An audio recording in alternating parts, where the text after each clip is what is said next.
সংগ্রহ করা হবে, এটা করবে।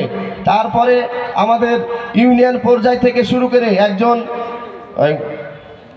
ওয়ার্ড মেম্বার সহ মানে পর্যায় থেকে শুরু করে প্রধানমন্ত্রী, রাষ্ট্রপতি প্রত্যেককেই জবাবদিহিতা করতে হবে এবং তার যে উৎস, আয়ের উৎস এবং সকল হিসাব দেওয়া লাগবে, এটা আমাদের করবেন।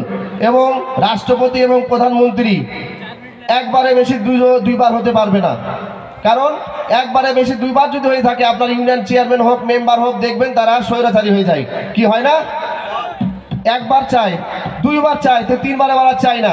আমার কাছে কথা হচ্ছে, আমাদের নেতা এগুলোই মানে বের করেছেন, খুঁজে খুঁজে দেখেছেন সংস্কার করা যায় কোনটা। তিনি দুইবারে বেশি রাষ্ট্রপতি, প্রধানমন্ত্রী হতে পারবেন না, এটা করবেন। তারপরে আমাদের সুশাসন আছে, আমাদের নির্বাচন কমিশন সহ অনেক কিছু 31 দফা আছে, এটা আপনারা লিফলেট আকারে পাবেন, আপনারা এটা পড়ে দেখবেন এবং সাধারণ জনগণকে সেটা অবহিত করবেন। প্রিয় ভাইরা, আসলে অনেক বক্তব্য, কথা বলার আছে, বলতে গেলে আধা ঘন্টা 1 ঘন্টা সময় শেষ হয় না।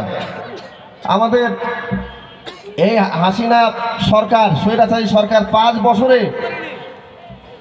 আমাদের প্রায় 17-18 হাজার মানুষকে খুন করেছে। আপনারা অনেকেই জানেন না, গুণ করে রেখেছে। গতকালকে একটি পুলিশের প্রতিবেদন প্রকাশ করা হয়েছে।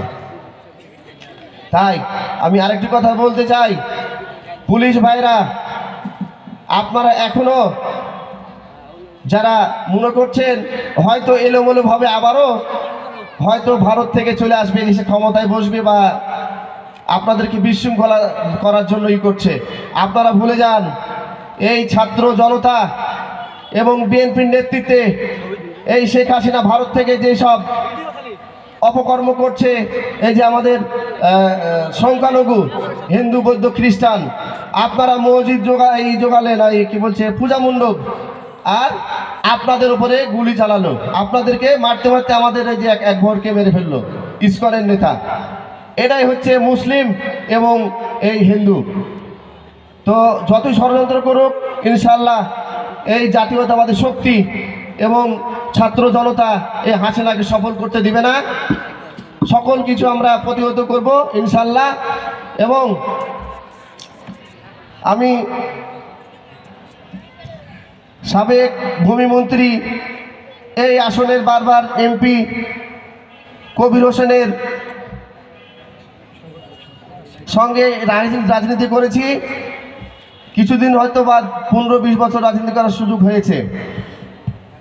উনি মৃত্যুবরণ করেছেন, তার জন্য আমরা এই প্রোগ্রাম শেষে দোয়া করব এবং আগামী দিনের রাষ্ট্রনায়ক জনাব তারেক রহমানের আস্থাভাজন কবির হোসেনের সুযোগ্য সন্তান নাসির হোসেন অস্থির, উনি এখানে নির্বাচন করতে চান, আমরা ওনার জন্য কাজ করব।